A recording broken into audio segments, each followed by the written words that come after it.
Hello everyone. स्वागत है आप सभी का आज की शून्य की इस Q&A सेशन में। सो अभी तक हमने जो कुछ भी लर्निंग्स आपको दी हैं और उससे रिलेटेड आपके जो भी क्वेश्चंस थे, आज हम कोशिश करेंगे आपके सभी सवालों के जवाब देने की। सो अर्चित है हमारे साथ, जो कि आपके मेंटर रहे हैं, हमारे होस्ट रहे हैं, आप लोगों को इतना कुछ सिखाया है अर्चित ने। So Archit, completely over to you. आप क्वेश्चंस आस्क कर सकते हैं क्लाइंट से, और देन फिर हम आंसर्स देना स्टार्ट करेंगे। Yes yes yes, thank you so much cooler sir. And everyone welcome. आज थोड़े से अलग टाइम पे हम लोग मिल रहे हैं, थर्सडे को बेसिकली 4 बजे। मेन जो मोटिव है इस सेशन का वो क्वेश्चन एंड आंसर्स है। हम लोग कुछ आज अलग डिफरेंट नहीं पढ़ेंगे। हमेशा जब भी आप जो है एक बड़ी ट्रेनिंग लेकर आते हो तो ऐसा मेरा भी मानना है, मेरे मेंटर ने भी मुझे यही चीज सिखाई है। हमेशा एक छोटा सा एक स्वीट ब्रेक होना चाहिए, थोड़े से टाइम का वो ब्रेक, जिसमें आपको जो चीज सिखाई गई है वो आप प्रैक्टिस करो, उस पे क्वेश्चंस पूछो। तभी उस कोर्स का, उस पूरी की पूरी लर्निंग का आपको कहीं ना कहीं बेनिफिट मिलता है। तो ये जो इनिशिएटिव है शून्य की तरफ से, ये हमारा एक एक्स्ट्रा Q&A सेशन है जिसपे हम आपके दिए हुए सारे के सारे क्वेश्चंस का आंसर करेंगे। Good evening everyone.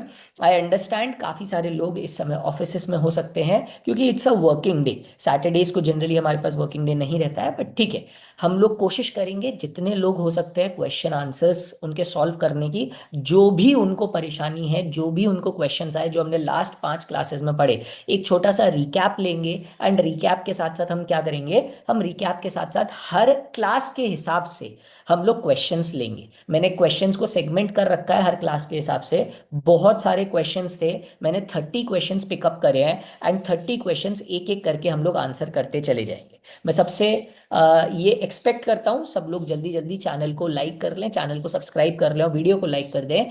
अच्छा, किसी ने बाई चांस अगर कोई भी वीडियो मिस कर दिया है तो आपको वो सारी की सारी जो वीडियो है वो डिस्क्रिप्शन में लिंक दे रखा है। सारी प्लेलिस्ट का, पूरी प्लेलिस्ट का वो आपको देखने को मिल जाएगा, वहां से आप देख सकते हो। ठीक है, तो चलो स्टार्ट करते हैं। आप कमेंट्स में भी क्वेश्चंस पूछ सकते हो, बाकी जो मैं क्वेश्चंस अपने साथ लाया हूं उसको भी एक एक करके देखना शुरू करते हैं। ठीक, ओके। सो कहते हैं चीजें देखते हैं कि मार्केट में क्या चीज रही। पंकज सर ने क्वेश्चन पूछा है तो एक एक करके क्वेश्चंस ले लेते हैं। स्टडी से भी लेंगे एंड मार्केट रीजन से भी लेंगे। तो आज पंकज सर ने पूछा है कि आज मार्केट जो इतना डाउन गया उसका रीजन क्या है। पंकज सर ने पूछा है जो मार्केट आज 1200 पॉइंट का डाउन लिया है, एक डिप लिया है, इसका फॉल क्या है। देखो, सबसे बड़ी बात है, आप सब लोगों को ये चीज समझनी पड़ेगी। ठीक है, सो आज थोड़ा सा देखते हैं कि ये जो मार्केट के साथ हुआ, मार्केट के संग जो भी हो रहा है आज की डेट में, वो क्या इम्पैक्ट है, क्या क्या चीजें। देखो, 2 से 3 चीजें हैं आपको जो चीजें समझनी रहेंगी, जिसकी वजह से आज की डेट में जो इंडियन मार्केट है वो थोड़ा सा एक तरीके से बोल सकते हो एक नॉन डिसाइसिव मोड पर है। ऐसा नहीं है कि पैनिक मोड है, ऐसा भी नहीं है कि बहुत एक्सट्रीम, बहुत कुछ यूफोरिक मोड है। एक नॉन डिसाइसिव मोड पर है मार्केट। एंड ये अभी से नहीं, इसको हो गया 1 से 2 महीना, 3 महीना हो गया है मार्केट पे। ऐसा क्यों है? क्योंकि मार्केट के पास बहुत सारी इंफॉर्मेशन है अभी प्रोसेस करने को। अगर मैं लास्ट के 4 से 6 महीने देखता हूं, बहुत सारी चीजें ग्लोबली चेंज हो रही हैं। क्या क्या चीजें हैं? एक तो ट्रम्प फैक्टर आता है आपका। कभी ट्रम्प का डील यस हो जाता है, कभी ट्रम्प का डील नो हो जाता है। इसके अलावा क्या आ रहा है आपके पास, ये जो एआई का एडवेंट आ रहा है, एआई से बहुत सारी चीजें हो रही हैं। तो एआई जिस तरीके से बढ़ रहा है, जैसे मैं भी अगर आपको मैं बताऊं, तो मैं भी अपने जितना भी रिसर्च वर्क है, पूरा का पूरा जो मैं काम कर रहा हूं आज की डेट में, वो बहुत ज्यादा एआई डिपेंडेंट काम कर रहा हूं। एंड एक मॉडल आता है एआई का, क्लॉड बॉट करके।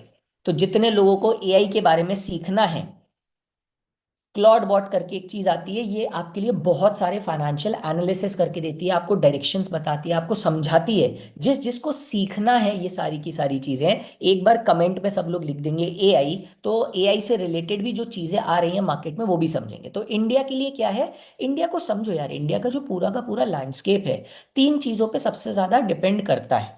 आपका एक तो बैंकिंग सेक्टर है, बैंकिंग सेक्टर बहुत ज्यादा स्ट्रांग होना चाहिए, तब जो है हमारे मार्केट्स बहुत अच्छे चलते हैं। सेकंड आईटी सेक्टर हो गया। तीसरा सेक्टर हमारे पास जनरली या तो फार्मा या फिर मेटल, इस तरीके के सेक्टर रहते हैं। जो हमारे मार्केट को बहुत अच्छा पुश देते हैं। इनमें से कोई भी दो सेक्टर एक साथ बहुत अच्छा चल रहे होते हैं तो कहीं ना कहीं हमारे मार्केट के अंदर एक अच्छा ग्रोथ फेज देखने को मिलता है। बट आज की डेट में क्या चक्कर चल रहा है, बैंकिंग्स उतनी स्टेबलाइज्ड हो नहीं पा रही हैं। कंजम्पशन, अगर मैं बोलूं इंडियन के मार्केट्स का, इंडिया के मार्केट में कंजम्पशन बढ़ रहा है बट उस स्पीड से लोग लोन नहीं ले पा रहे हैं, या फिर कहीं ना कहीं बैंकिंग्स की जो बैलेंस शीट है उसमें हम लोगों को बहुत स्ट्रेंथ देखने को नहीं मिल पा रही है, जिसकी वजह से मार्केट बैंक्स को इतना सपोर्ट नहीं कर रहा है। सेकेंड हमारे पास क्या है, आईटी सेक्टर। ये जो सेक्टर है, इसने सबसे बड़ा, आप बोल सकते हो, एक बहुत बड़ा शॉक वेव सहा है।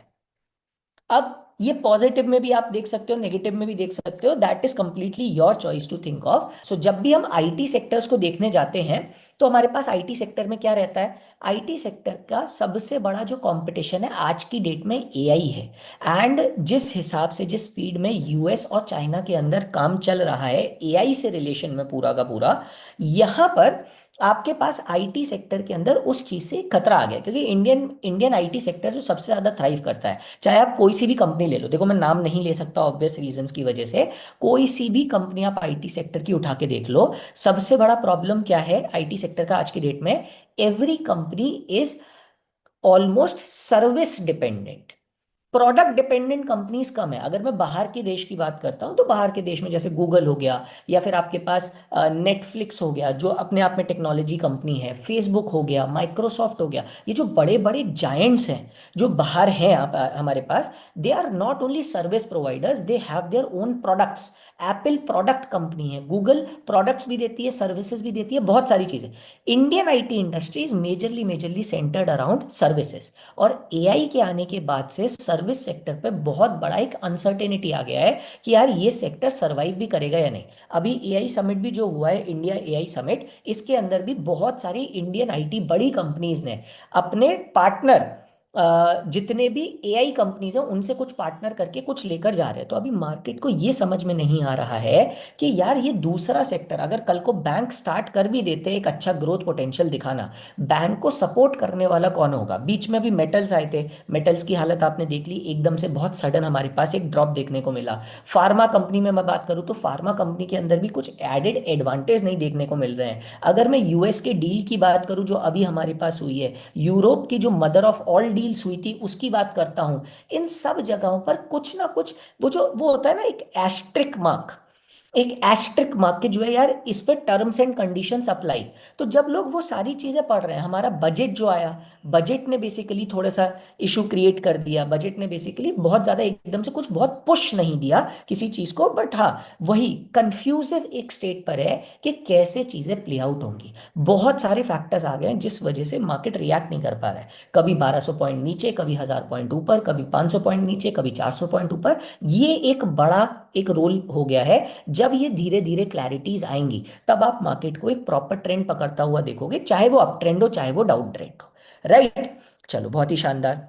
यस, तो गौरव अग्रवाल जी का मैं डाउट ले लेता हूं। तो ऑप्शंस वाला जो है, ऑप्शंस की भी मैं एक सीरीज लेकर आ रहा हूं आप सब लोगों के लिए। ऑप्शंस के अंदर हमारे पास क्या चीज रहती है, जो भी हमारा ऑप्शंस का पूरा पार्ट है, शून्य के पास जो पार्ट है, आपको सेफ्टी ऑप्शंस प्रोवाइड कर। देखो बहुत सीधी सी बात है, अगर आप बहुत ज्यादा दूर के ऑप्शंस के लिए भी जा रहे हो तो लिक्विडिटी कभी कभार बहुत इशू पड़ जाती है। अब आप मान लो कोई ऑप्शन 100 रुपीज में लेने के लिए जा रहे हो और आपको 120 में मिल रहा है, तो भी आपके लिए खराब है। आपका 20% तो यहीं पर ही एक बहुत झटका लग गया आपके पोर्टफोलियो पर। इतना कमाना एक महीने के अंदर काफी ज्यादा मुश्किल हो जाता है। तो जितना भी स्ट्राइक प्राइसेस या फिर जितनी भी आपको शून्य के अंदर चीजें मिलती हैं, that is much more centric for your growth, कि आप ढंग से उसमें ट्रेड कर पाओ।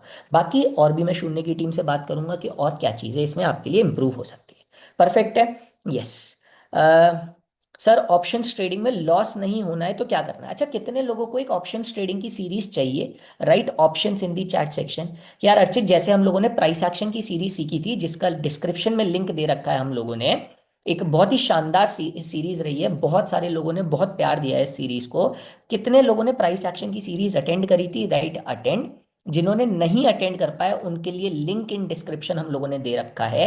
और जो लोग एक ऑप्शंस की सीरीज भी चाहते हैं कि यार एक अच्छी ऑप्शंस की सीरीज भी बनाओ अर्चित, तो right options in the chat section, तो मुझे पता चलेगा कि कितने लोगों को कहाँ पर इंटरेस्ट है। और जल्दी जल्दी जितने लोग आ पाए हैं वो वीडियो को लाइक कर दो, ताकि मुझे समझ में आए चीजें आपको समझ में आ रही हैं। राइट, अरुण वेणु जी हमारे पास है। Arun Venu ji is almost like from day one he is with us. Thank you so much Arun Venu ji. Options का सीरीज है। बाकी जिसको जो भी चीज है अटेंड करा है नहीं करा है तो लिंक डिस्क्रिप्शन में है, और ऑप्शंस की सीरीज। ठीक है, चलो अब तीसरे पॉइंट पर जाते हैं। जो क्वेश्चंस हमारे पास सीरीज में आए हैं वो जरा देख लेते हैं। देखो, हमारे पास 5 तरीके के क्लासेस थी, हम लोगों ने 5 क्लासेस पढ़ी थी। एक एक करके हर क्लास का जो प्रॉपर था। ओके, आई कैन सी बहुत डिमांड है ऑप्शंस का, ऑप्शंस भी लेकर चलेंगे। ठीक है, डोंट वरी अबाउट इट। तो अब अपन लोग क्या करते हैं, एक एक करके अब क्वेश्चंस का आंसर देना शुरू करते हैं। ठीक है, जो हमारी प्राइस एक्शन की सीरीज थी इसके आंसर्स देते हैं, और ऑप्शंस की सीरीज का बहुत जल्दी अनाउंसमेंट करते हैं शून्य के साथ मिलकर। ठीक है, चलो। तो यहाँ पे सबसे पहले हमें क्या देखते हैं, मार्केट स्ट्रक्चर और की लेवल। सबसे पहला जो क्लास रहा हमारा, और ऑप्शंस के अंदर भी ये बहुत ज्यादा काम आएगा, कि आपको की लेवल्स पहचानने आने चाहिए। अब इसमें हमारे पास जो क्वेश्चंस आए बहुत सारे लोगों से, हमने कंपाइल करके रखे हुए हैं। सब लोगों को आया कि अप ट्रेंड क्या होता है, कैसे आप आइडेंटिफाई करते हो हाईज और लोज ऑन अ चार्ट, कि अप ट्रेंड आ रहा है, हाई और लो कैसे आता है, ये चीज कैसे देखते हो। तो जैसे अगर मैं यहाँ पर हमारे चार्ट पर आता हूँ लेट से। ठीक है, तो देखो ये जो है एक 1 आवर टाइम फ्रेम का चार्ट है। डेटा हम लोगों ने थोड़ा पुराना ले रखा है because of the SEBI guidelines. But आप देखो, अब यहाँ पे हमारे को अप ट्रेंड कहाँ पर दिखेगा, हमें अप ट्रेंड ऐसे दिखता है कि मार्केट सबसे पहले कहाँ जाएगा, एक कंसोलिडेशन फेज में जाएगा। तो आप देखो, हमेशा हमेशा मार्केट अगर अप ट्रेंड पकड़ना है डाउन ट्रेंड पकड़ना है, हमेशा एक कंसोलिडेशन फेज में पहले आएगा। कंसोलिडेशन फेज से ऊपर या कंसोलिडेशन फेज से नीचे, ये ट्रेंड पकड़ने का एक प्रॉपर डायरेक्शन होता है जो प्राइस एक्शन में देखा जाता है। तो यहां पर हम लोगों ने कंसोलिडेशन पे ट्रेंड पकड़ा। यहां से आप देखोगे ये हायर हाइस बनाता जा रहा है, तो ये हमारे लिए एक अप ट्रेंड सिग्नल होता है। यहां पर जो हुआ, ये जो पूरा था, फिर से मार्केट इस प्राइस पर कंसोलिडेट करने लगा, और फिर से धीरे धीरे अप ट्रेंड के ऊपर जाने लगा। तो जब भी आपको ऐसा दिखेगा कि प्राइस ऊपर जा रहा है, थोड़ा वेट कर रहा है, फिर ऊपर जा रहा है, अगर आपको ऐसा एक भी पैटर्न दिख जाता है मार्केट पे चार्ट्स पर, तो आप वहां से सोच सकते हो कि हाँ, और ये कब दिखता है, आफ्टर कंसोलिडेशन। तो आप वहां पर अपने लिए अपर ट्रेंड देख सकते हो, और इसमें ये स्टॉप लॉसेस लगाकर अपने लिए आगे ट्रेल करते करते आगे बढ़ते चले जाओगे। ठीक है, बहुत ही शानदार। इसके अलावा देखते हैं, इसके अलावा और क्या चीजें आती हैं हमारे पास। अप ट्रेंड हो गया, ट्रेंड का डाउन ट्रेंड हो गया।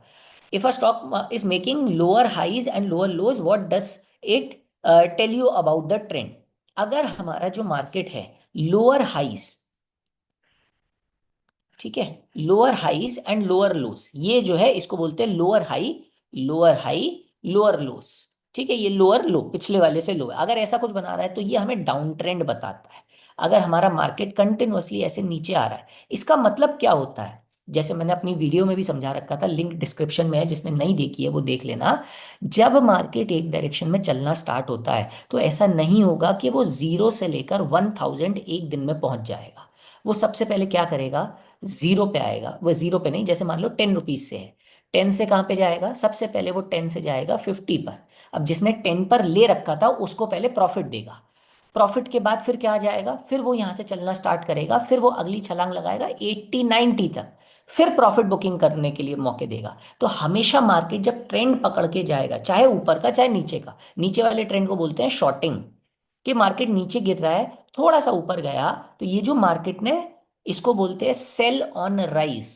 जैसे यहां पे होता है ना बाय ऑन डिप, जब भी डिप आता है तो काफी बायर्स उसको डिप को पकड़ के मार्केट को कैरी फॉरवर्ड करते हैं। ऐसे ही जब सेलिंग वाला पॉइंट आता है तो सेल ऑन राइज होता है, जब भी मार्केट थोड़ा ऊपर जाता है, जिसने यहां से सेल करना शुरू करा था उसको तो प्रॉफिट हो गया, वो प्रॉफिट बुकिंग करके थोड़ा थोड़ा नीचे जाएगा।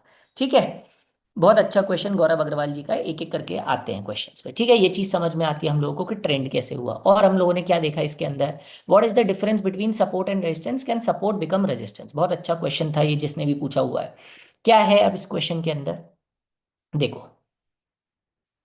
सपोर्ट और रेजिस्टेंस क्या है, एक इस तरीके की लाइन है। यहां पर इस लाइन में क्या होता है, अगर मार्केट इसके बीच में रहा, अगर मार्केट इसके बीच में है, तो इस नीचे वाली लाइन को बोलेंगे सपोर्ट, क्योंकि ये प्राइस को सपोर्ट करके ऊपर ले जा रहा है। और इस ऊपर वाली लाइन को बोलेंगे रेजिस्टेंस। एक बार मार्केट ने इसको ब्रेक करके बाहर चला गया, तो अब यही रेजिस्टेंस जो पहले रेजिस्टेंस हुआ करता था, ये चेंज होके बन जाएगा सपोर्ट। और अब ये नया रेजिस्टेंस ढूंढेगा ऊपर कहीं पर। सेम वे, अगर ये मार्केट नीचे चला गया सपोर्ट को तोड़ के, तो अब ये सपोर्ट बन जाएगा इसका रेजिस्टेंस, और यहां पर अब ये ढूंढेगा नया सपोर्ट। तो अगर मार्केट अपने कंसोलिडेशन फेज को ब्रेक कर देता है किसी भी साइड पर, तो उसका सपोर्ट और रेजिस्टेंस एक दूसरे से रिवर्स हो जाते हैं। ठीक है, ये चीज समझ में आती है सब लोगों को? परफेक्ट है। आगे बढ़ते हैं, और क्या क्वेश्चन है हमारे पास? Why do we say the more times a level is tested, the stronger it becomes? Do you agree or disagree? देखो, कंसोलिडेशन से बाहर कब निकलेगा, मैंने ये वाली चीज हमारे ब्रेकआउट सेशंस में भी सिखाई थी, वीडियो में फिर से बोल रहा हूं, अगर किसी की रह गई है तो जाके एक बार लिंक दे रखा है डिस्क्रिप्शन के अंदर प्लेलिस्ट का, उसको जाके देख लो। अगर एक पॉइंट पर बार बार बार बार बार बार मार्केट हिट कर रहा है, जितनी ज्यादा बार हिट करेगा मार्केट, उतनी बार मार्केट का ये जो जोन है ये वीक होता चला जाएगा। ऐसा क्यों होता है, ऐसा क्यों होता है, ये चीज जरा समझते हैं। एक सेकंड रुको, समझो। ये सपोर्ट और रेजिस्टेंस जोन्स कब बनते हैं, कौन से होते हैं ये सपोर्ट एंड रेजिस्टेंस जोन? ये सपोर्ट और रेजिस्टेंस जोन्स वो होते हैं जहां पे बहुत सारे लोगों का कलेक्टिव ऑर्डर लगा हुआ है। तो यहां पे मान लो ऊपर की तरफ कितना ऑर्डर लगा हुआ है, 10,000 ऑर्डर्स लगे हुए हैं। ठीक है, नीचे की तरफ कितने लगे हुए हैं, 20,000 ऑर्डर्स लगे हुए हैं। तो मार्केट एक बार ऊपर गया, 10,000 ऑर्डर्स में से उसने कितने फिल कर लिए, लेट से 2,000 ऑर्डर फिल कर लिए। अब 8,000 ऑर्डर्स रह गए। फिर ऊपर टच करा, अब कितने ऑर्डर्स फिल कर लिए, 3,000 ऑर्डर फिल कर लिए, 5,000 ऑर्डर रह गए। अब मार्केट फिर से अभी फिल करके फिर नीचे आ गया। उसके बाद फिर मार्केट में जब जो है दो, अब की बार गया, अब की बार फिर से 2,000 ऑर्डर फिल कर लिए, 3,000। तो आप देख रहे हो, जितना ऑर्डर उसको रोक रहा था लेवल पर, वो ऑर्डर कम होता जा रहा है। अब मान लो एक बड़ा ऑर्डर आया 3,000 का या 4,000 का, एक बार में मार्केट फिर उसको तोड़ के ब्रेक करके उस प्राइस से ऊपर चला जाएगा, क्योंकि जितने ऑर्डर उस प्राइस लेवल पे लगे हुए थे वो सारे के सारे फिल हो गए। ये कॉन्सेप्ट होता है सपोर्ट रेजिस्टेंस का। इसको लिक्विडिटी का भी कॉन्सेप्ट बोलते हैं, कि आपका मार्केट एक जगह पे लिक्विडिटी के बीच में कंसोलिडेट करता रहता है। ठीक है, चमका कितने लोग हो, चमका जो लोग मेरे संग काफी पहले से जुड़े हुए हैं उनको ये टर्म पता होगा, चमका। राइट, चमका इन दी चैट सेक्शन। तो अच्छा क्वेश्चन था जिसने भी पूछा, ये बहुत अच्छे लेवल्स रहते हैं। How to identify a sideways market and why is trading inside a range is risky for beginners? Sideways market को भाई कैसे पहचाने? अगर एक, जैसे मैंने यहां पे दिखाया था, एक जोन के अंदर मार्केट है, एक बार ऊपर टच करा, एक बार नीचे टच करा और फिर ऊपर निकल गया, तो जब भी ये दो पॉइंट्स मार्क कर लेना अपने चार्ट पर कि भाई ये ऊपर का ये नीचे का, अगर उसको ब्रेक करके ऊपर जा रहा है तो मार्केट साइडवेज नहीं है, उसको ब्रेक डाउन करके नीचे जा रहा है, मार्केट नहीं है साइडवेज। लेकिन अगर उसके अराउंड ही घूमता रह जा रहा है तो मार्केट साइडवेज बन गया। ये बिगनर्स के लिए बड़ा खतरनाक मार्केट बन जाता है। जितने लोग बिगनर्स होते हैं उनके लिए बड़ा खतरनाक मार्केट होता है साइडवेज। क्यों, क्या होता है? साइडवेज मार्केट हमेशा 70% ऑफ द टाइम रहता है, मार्केट हमेशा साइडवेज रहेगा 70-75% ऑफ द टाइम। और इतना पेशेंस एक बिगनर के अंदर नहीं होता है कि मान लो वो 100 ट्रेड्स लेने जा रहा है, उसमें से 70 ट्रेड्स में उसको छोटा सा स्टॉप लॉस लेके बाहर निकल आना है। जैसे 1% का अगर उसने स्टॉप लॉस लिया, छोटा सा स्टॉप लॉस लेके बाहर निकला है, ये पेशेंस नहीं होता। उसको लगता है अरे यार, मेरे पास जो है मेरा 70% चला जाएगा, मेरा 50% चला जाएगा, 20% चला जाएगा। वो फिर बड़े बड़े रिस्क लेने लगता है। और मार्केट क्या है, मार्केट का तो कुछ है ही नहीं, मार्केट का कुछ नहीं जा रहा है, मार्केट उधर ही ऊपर नीचे घूमता रहता है, साइडवेज होता रहता है। आपके स्टॉप लॉस हिट होते रहते हो, आप स्टॉप लॉस को बड़ा करते रहते हो, कभी मार्केट आपके उल्टे डायरेक्शन में चला गया तो आपका बहुत बड़ा कैपिटल एक बार में वाइप आउट हो जाता है, स्पेशली बिगनर्स के लिए। तो ये जो है एक सबसे बड़ा जो है प्रॉब्लम रहता है। साइडवेज जब भी मार्केट आता है, डिटरमाइन मत करो, always keep your stop loss small. छोटे से छोटा स्टॉप लॉस रखो। कोशिश करो, अगर आपने आइडेंटिफाई कर लिया है कि 2 पॉइंट्स मार्केट में आ गया, अब ये साइडवेज हो रखा है, तो आप जो है मार्केट में अगर नेक्स्ट 5 ट्रेड्स भी स्टॉप लॉस हिट कर रहे हो, तो वो मैक्सिमम मैक्सिमम आपका 2 to 3% ऑफ कैपिटल में रिस्क लेकर आए। इससे ज्यादा नहीं। 1 लाख रुपए का कैपिटल है, 5 ट्रेड में लगातार स्टॉप लॉस भी कर देते हो, तो मैक्सिमम 2 से 3 हजार रुपए जा रहा है। दैट यू हैव टू, ये पोजीशन साइजिंग पे आ जाता है कि किस तरीके से पोजीशन साइजिंग करनी है। ये आपको सेकेंडरी बचाएगा। जिसको पोजीशन साइजिंग भी सीखना है, right position sizing in the chat section, so that हम लोगों को समझ में आए किस चीज में इंटरेस्ट ज्यादा है, ऑप्शंस में, पोजीशन साइजिंग में, एआई सीखने के अंदर जो चीज में सबसे ज्यादा इंटरेस्ट आएगा वो चीज की नेक्स्ट सीरीज अपन लोग लेकर आ जाएंगे।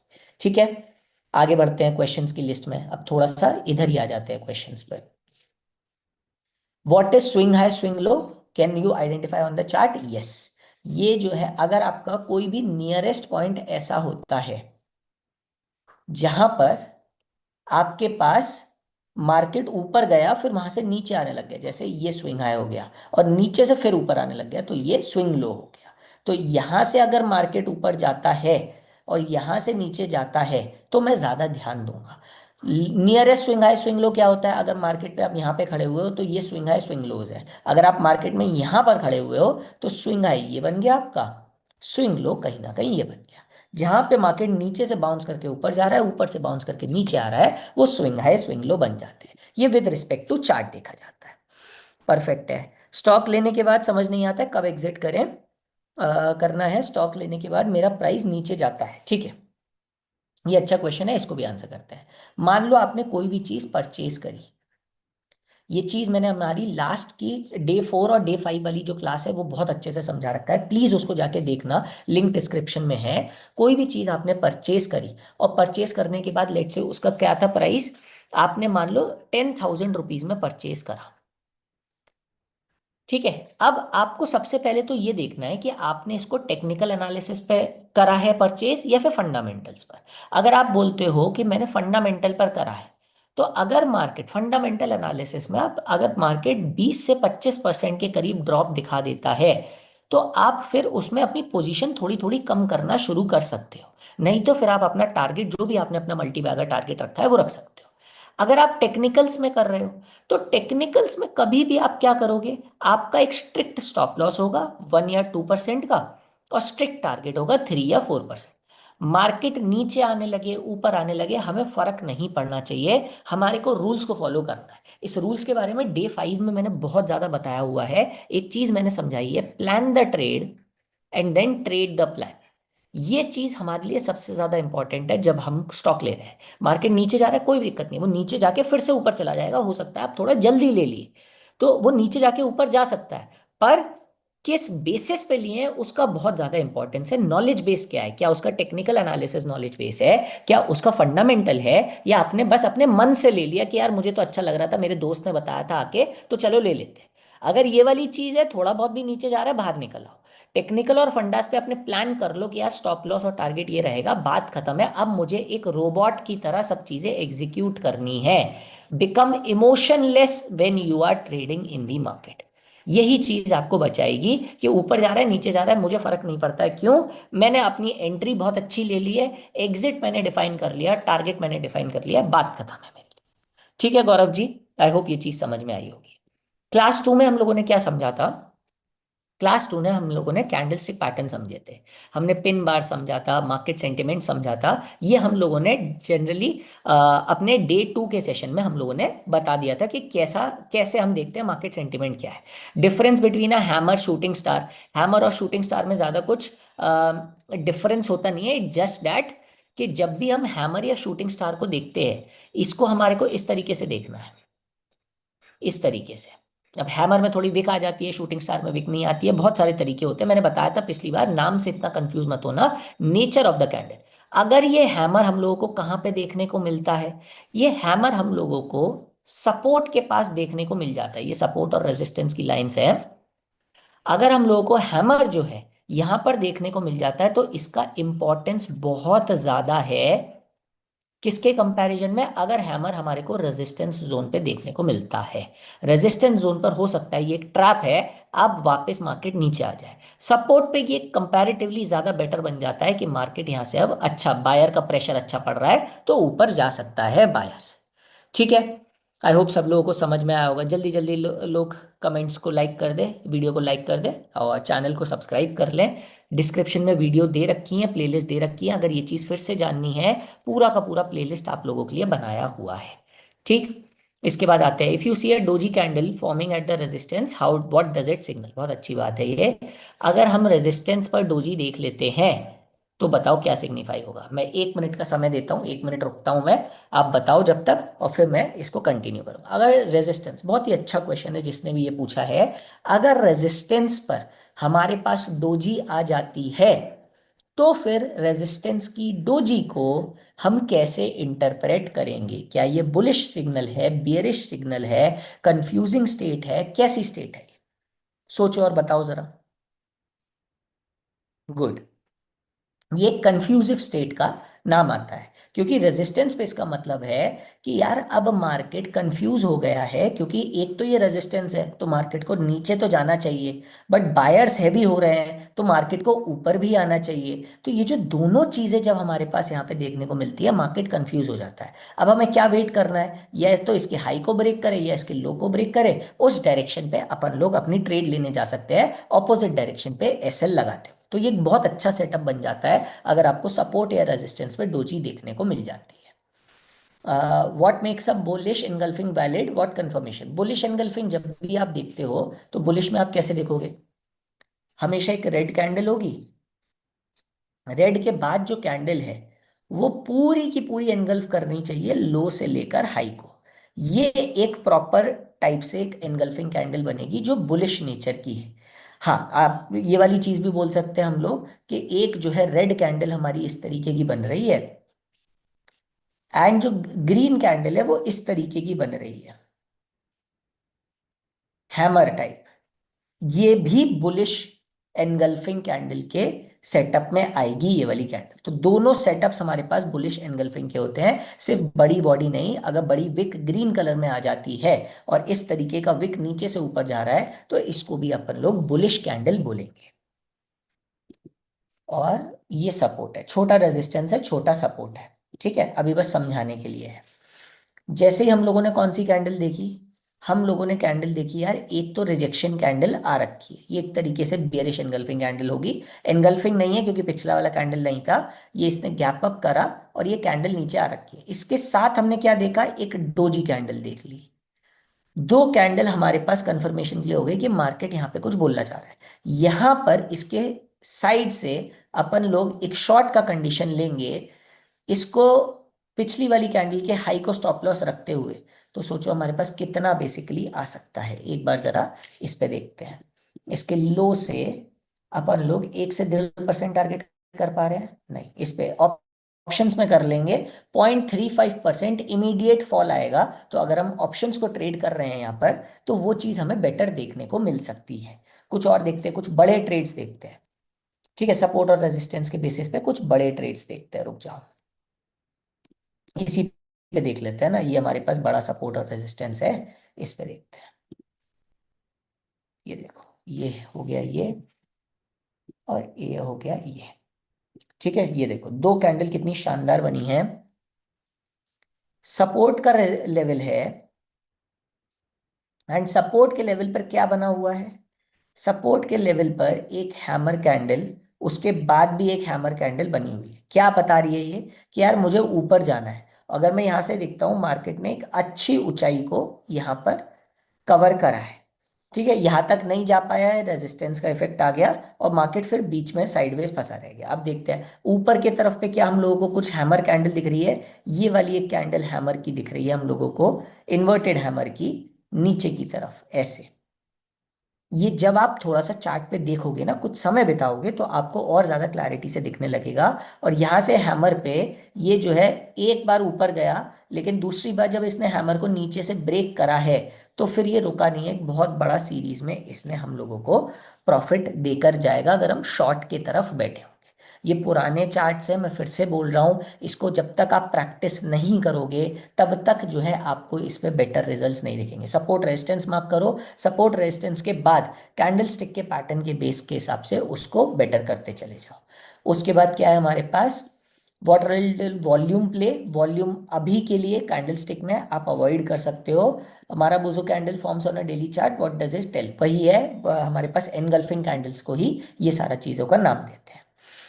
चार्ट पैटर्न पे आ जाते हैं। चार्ट पैटर्न पे ये वाला चीज है, how do you draw correct trend line, common mistakes beginner makes while drawing. बहुत बढ़िया ये क्वेश्चन है। देखो, एक बिगनर हमेशा क्या बोलता है, ट्रेंड लाइन मान लो इस तरीके की ट्रेंड लाइन बनानी है। एक बिगनर क्या बोलता है कि मार्केट इस ट्रेंड लाइन को टच करना चाहिए और कम से कम 3 बार टच करना चाहिए, तब मेरे लिए ट्रेंड लाइन वैलिड है। गलत। अगर 2 और मोर देन 2 है, सिर्फ 2 भी है तो भी सफिशियंट है ट्रेंड लाइन बनाने के लिए। आपको 2 पॉइंट्स कनेक्ट करके ट्रेंड लाइन बना सकते हो। क्या बहुत सारे फीचर्स को बिल्कुल एग्जैक्टली ट्रेंड लाइन पे टच होना चाहिए? नहीं।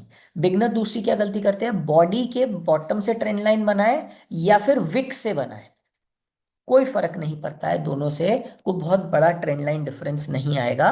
कोशिश करो, अगर आपके पास बहुत बड़ा विक है, अगर ऐसा है कि विक बहुत ज्यादा बड़ा है, तब थोड़ा बॉडी से निकालते हुए आप लेकर जा सकते हो तो ज्यादा बेटर रहेगा। लेकिन अगर आपका विक नॉर्मली बॉडी के छोटा ही विक है, तो अगर आप विक से भी निकालोगे तो भी इतना ज्यादा बुरा नहीं जाएगा, बिल्कुल सेम चीजों का सिमिलर काइंड ऑफ लेवल पे। विक बहुत बड़ा है तो हम बॉडी को ही देखेंगे। तो देखते हैं ट्रेंड लाइन, यहां पर चार्ट पर ट्रेंड लाइन बनाते हैं। हाँ, ये देखो, अगर मुझे ये ट्रेंड लाइन बनानी है तो मैं कैसे बनाऊंगा? ये तो कंपैरेटिवली ठीक है। ट्रेंड लाइन मैंने सेलेक्ट करा, मेरे लिए ये ट्रेंड लाइन बनेगा। ठीक है, इस पे मैंने क्या किया है समझो।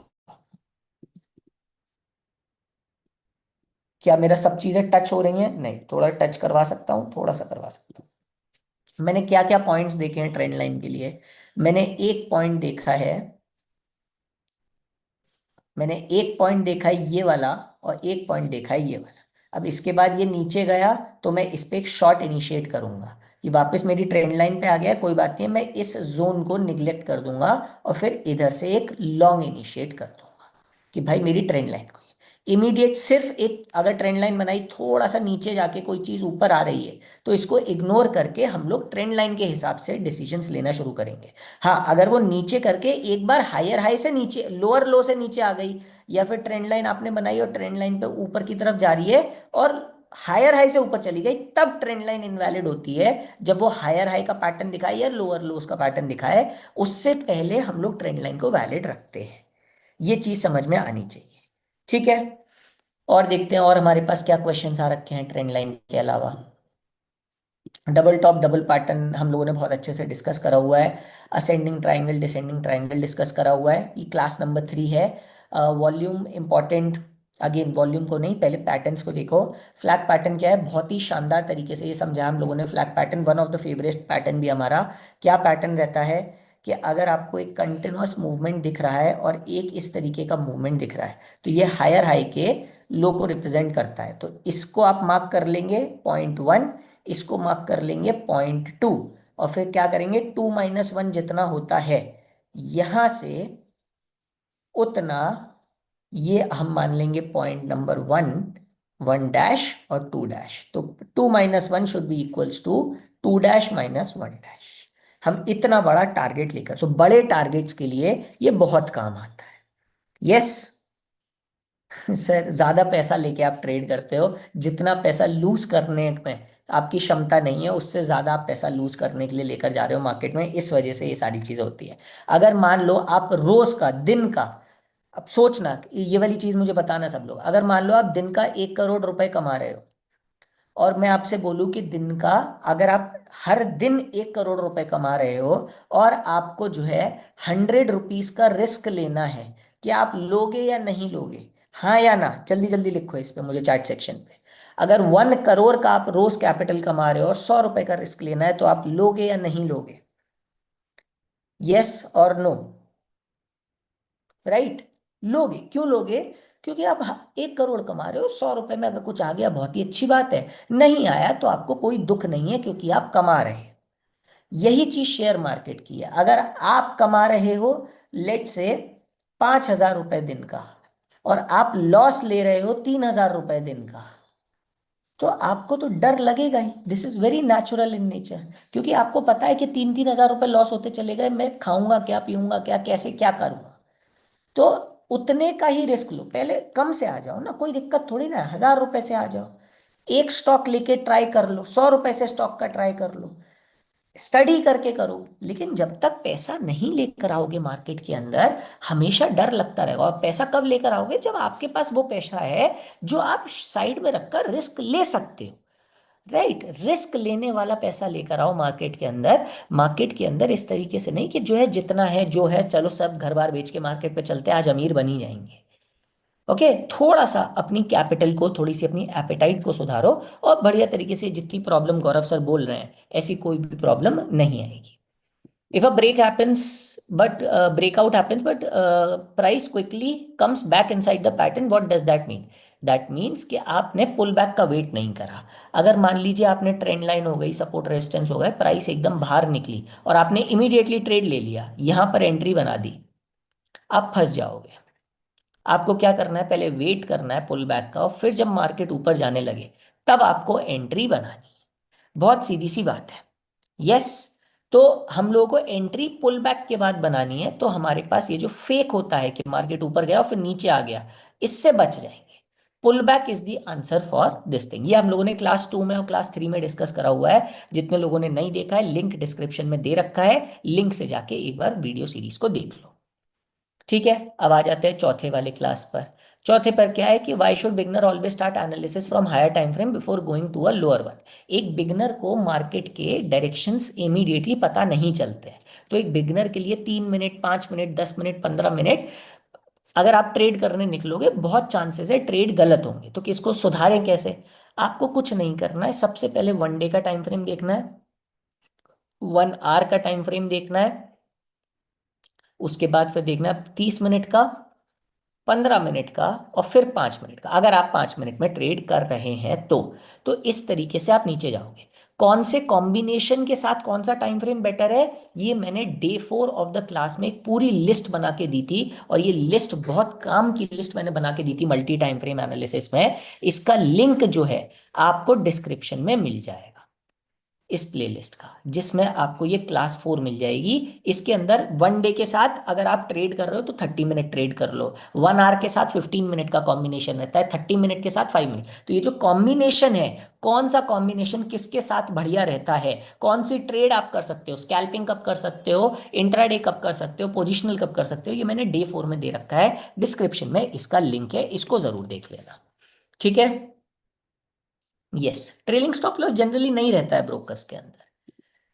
ठीक, अब आते हैं, if the daily chart show N up trend but 15 minute chart shows a down move, which one should you trust? ये बहुत अच्छा क्वेश्चन है, ये मैंने डे 4 में आंसर करा हुआ है। कि मतलब बड़ा टाइम फ्रेम बता रहा है कि ऊपर जाएगा, छोटा टाइम फ्रेम बता रहा है नीचे जाएगा, मैं क्या ट्रेड लूं? ये डे 4 में बहुत अच्छा डिस्कशन है, मैं एक छोटा ब्रीफ डिस्कशन दे देता हूँ। अगर आपका छोटा टाइम फ्रेम ऑपोजिट डायरेक्शन बता रहा है, अपनी जो क्वांटिटी है जिससे आप ट्रेड करते हो, लेट से पहले आप 1 लाख से ट्रेड करते थे, तो अब आप 50,000 से ट्रेड करके ये छोटे टाइम फ्रेम का फायदा उठाओगे।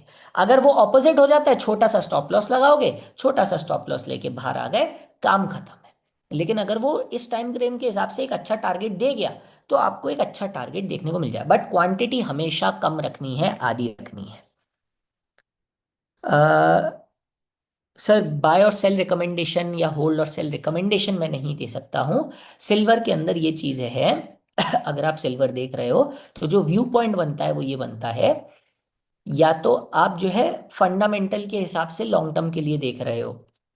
अगर लॉन्ग टर्म के लिए देख रहे हो, आपको भी विश्वास है कि जो है सारी चीज़ों में सिल्वर यूज़ होता है, एंड हो सकता है कि जो आगे चल के डिमांड आ सकती है इसकी, तब आप इसको क्या कर सकते हो, होल्ड कर सकते हो। लेकिन अगर आपके मन में ये वाली चीज़ें हैं कि नहीं यार, चाइना के मार्केट ने, अगर मैं दोनों पक्ष पे आर्ग्यूमेंट्स दे सकता हूँ, बाय के भी दे सकता हूँ, होल्ड के भी दे सकता हूँ, सेल के भी दे सकता हूँ।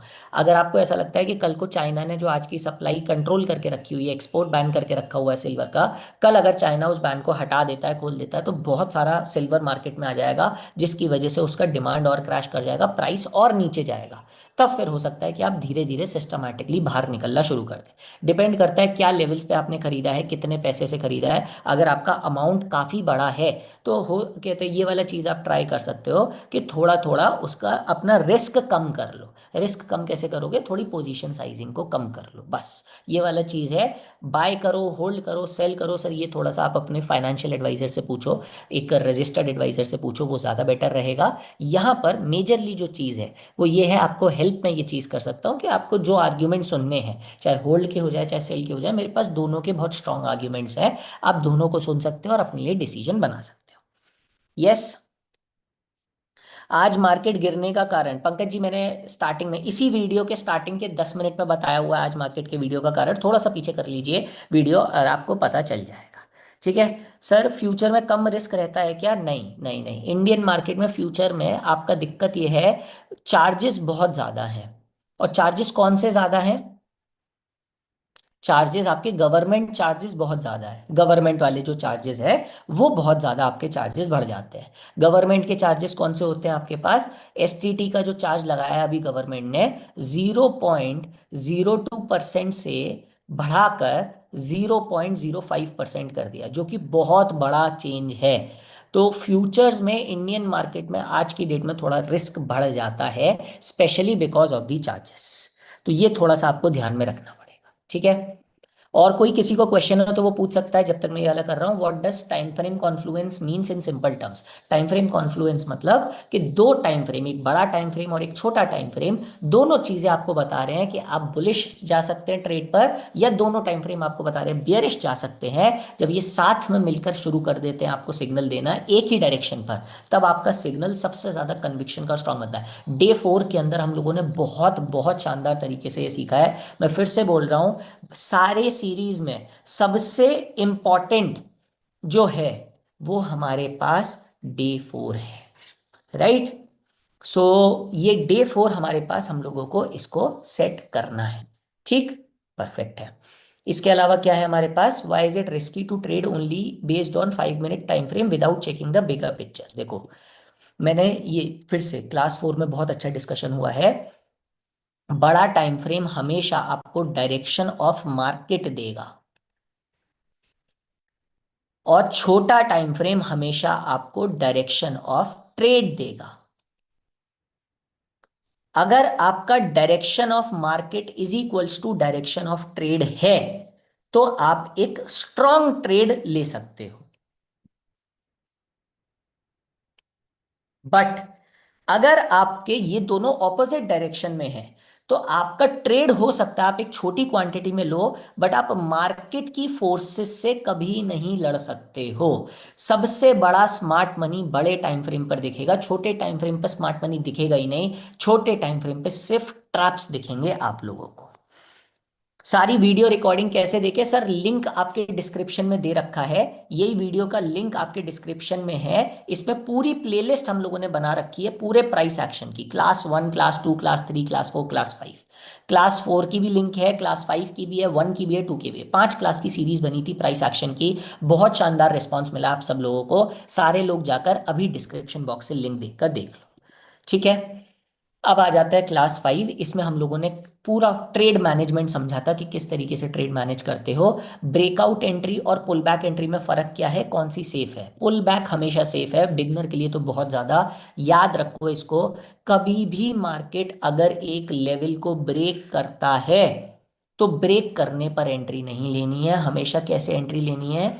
ब्रेक करने के बाद जब वो पुल बैक करता है तब ही हमें एंट्री लेनी है। ये याद रखना, चाहे कुछ हो जाए। चाहे आपका ब्रेक करके, अब जैसे अगर सिल्वर का ही एग्जांपल किसी ने लिया था, अब ब्रेक करा उसने, और कई बार क्या होता है कि ब्रेक करके वो फिर आगे बढ़ता चला जाता है।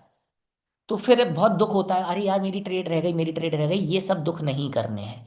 एज अ बिगनर अपने सिस्टम्स पर, अपने प्लान्स पर जितना टिके रहोगे उतना बेटर ट्रेड कर पाओगे। कितने लोगों को चमका, राइट चमका इन दी चैट सेक्शन। सारी वीडियो बहुत डिटेल में बना रखी है, डिस्क्रिप्शन में आप सब लोगों के लिए लिंक है।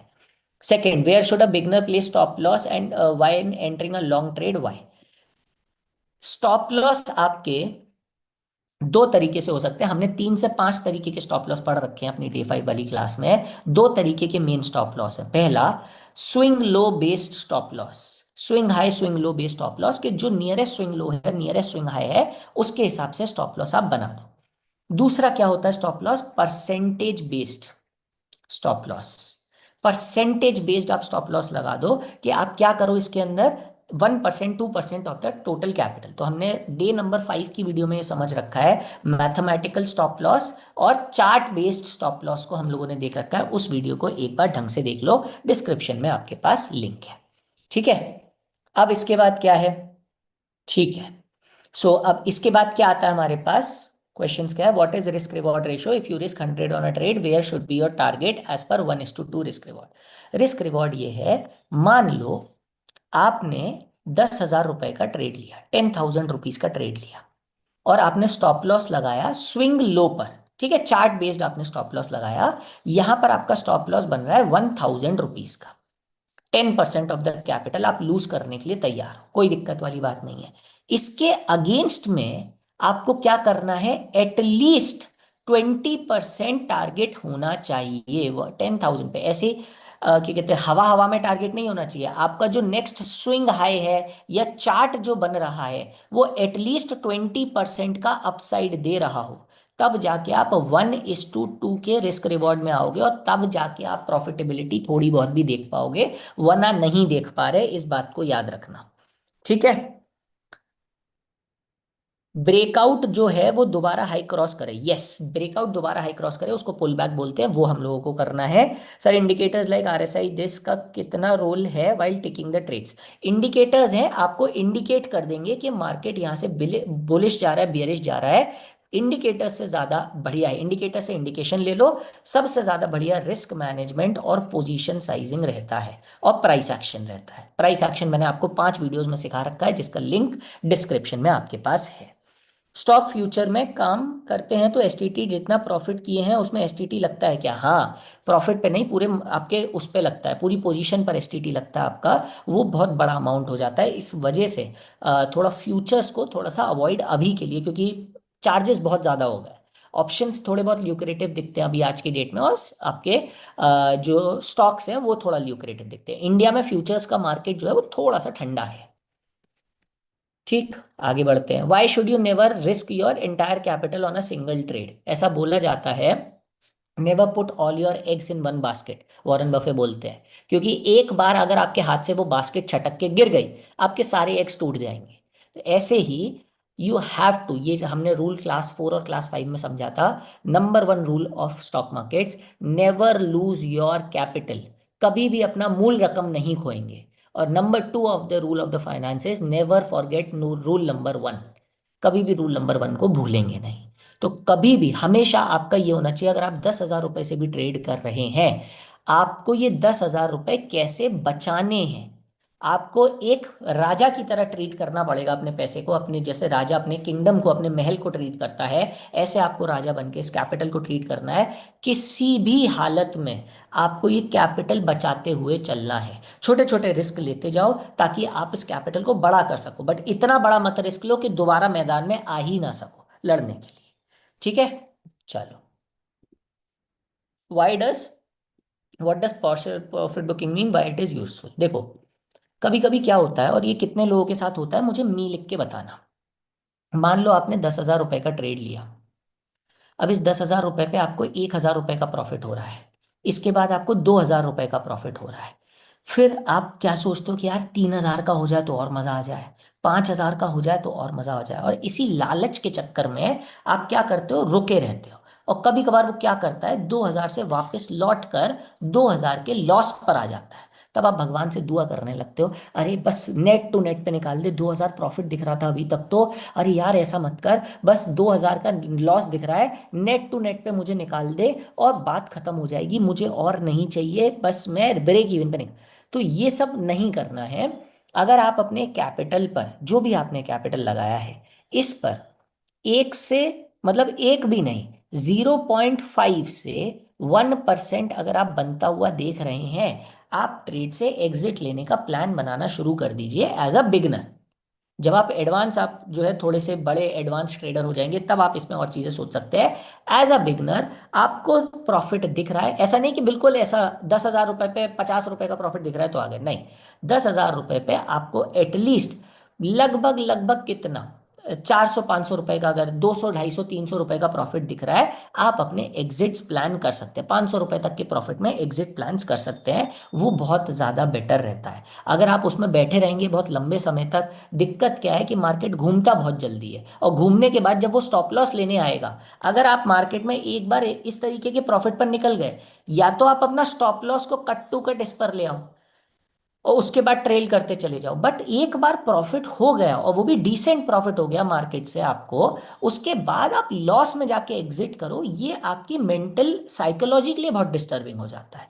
इसलिए जब भी आप मार्केट्स में जा रहे हो, इट इज ऑलवेज सजेस्टेड कि चलो पूरा नहीं तो थोड़ा थोड़ा प्रॉफिट बुकिंग शुरू कर दो। अब जैसे सिल्वर और गोल्ड का इतना भयंकर रैली आया था, जिन लोगों ने प्रॉफिट बुकिंग करते हुए चले गए वो आज बच गए, जो लोग नहीं कर पाए प्रॉफिट बुकिंग वो अटक गए कि भाई अब करें क्या। यस, बिल्कुल। Trade goes against you and hits your stop loss, what is the correct step?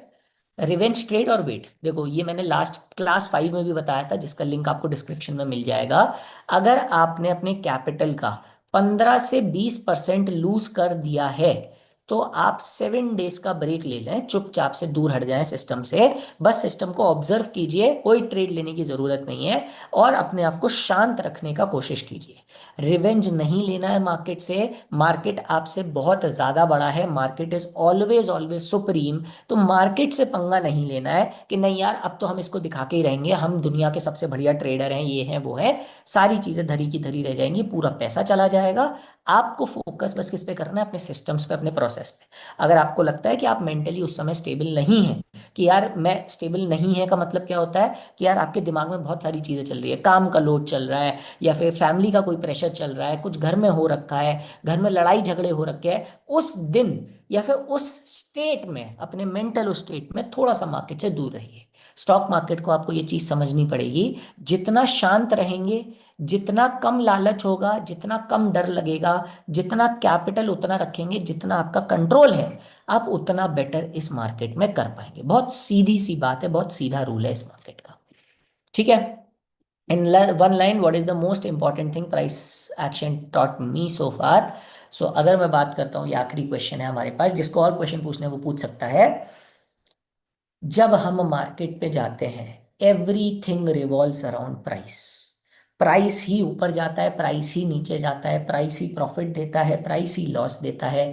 Everything in market revolves around price. Price जब बढ़ चला जाता है हमारी एक्सपेक्टेशन से ज्यादा, तो वही लालच क्रिएट करता है। प्राइस जब गिरता चला जाता है हमारे लॉस से ज्यादा, लॉस टेकिंग कैपेसिटी से ज्यादा, तो वही हम लोगों को क्या करता है, वही हम लोगों को परेशान भी करता है। तो ये जो चीजें हैं ना, मतलब price action is one of the thing in my trading career also so far, कि जितना प्राइस को आप समझते चले जाओगे, जितने कैंडल्स को समझोगे, जितना मार्केट बिहेवियर को समझोगे, कि लोग किसी प्राइस पर जो रिएक्ट कर रहे हैं वो क्यों कर रहे हैं, तो आपको मार्केट की बहुत सारी चीजें बहुत ज्यादा साफ दिखने लग जाएंगी। आई होप मेरी प्राइस एक्शन की सीरीज में सब लोगों को मजा आया होगा। एक बार चैट सेक्शन में सब लोग लिख दो मजा आया, वीडियो को लाइक कर दो, चैनल को सब्सक्राइब कर लो, और ऑप्शंस और एआई की अगर आपको सीरीज चाहिए तो आप चैट सेक्शन में बता दो, जो डिमांड है आपके पास हम लोग वो लाने की कोशिश करेंगे। ठीक है। खुले सर, काफी सारे क्वेश्चंस हम लोगों ने कवर कर लिए, ऑलमोस्ट 30 35 क्वेश्चंस थे हमारे पास जो आए हुए थे यूजर्स से। सो सबका एक क्लास वाइज मैंने लिस्ट बनाकर सब चीजें कवर करने की कोशिश करी। कैसा रहा? कैसा इनपुट्स हैं आपके sir? Khullar sir. Yes. Hope सभी के जो भी डाउट्स थे वो क्लियर होंगे। और आगे भी क्लासेस हम लोग लेके आते रहेंगे, इसी तरह के Q&A सेशंस भी लेके आते रहेंगे, जहाँ पर हम सभी क्वेश्चंस के एक साथ आंसर करने की कोशिश करें। So thank you Archit, thank you for joining, thank you everyone. पर थैंक यू सो मच। उम्मीद करते हैं आपको सेशन अच्छा लगा होगा और काफ़ी इंसाइट्स भी मिली होंगी। सो मिलते हैं नेक्स्ट क्लास में। Thank you Archit.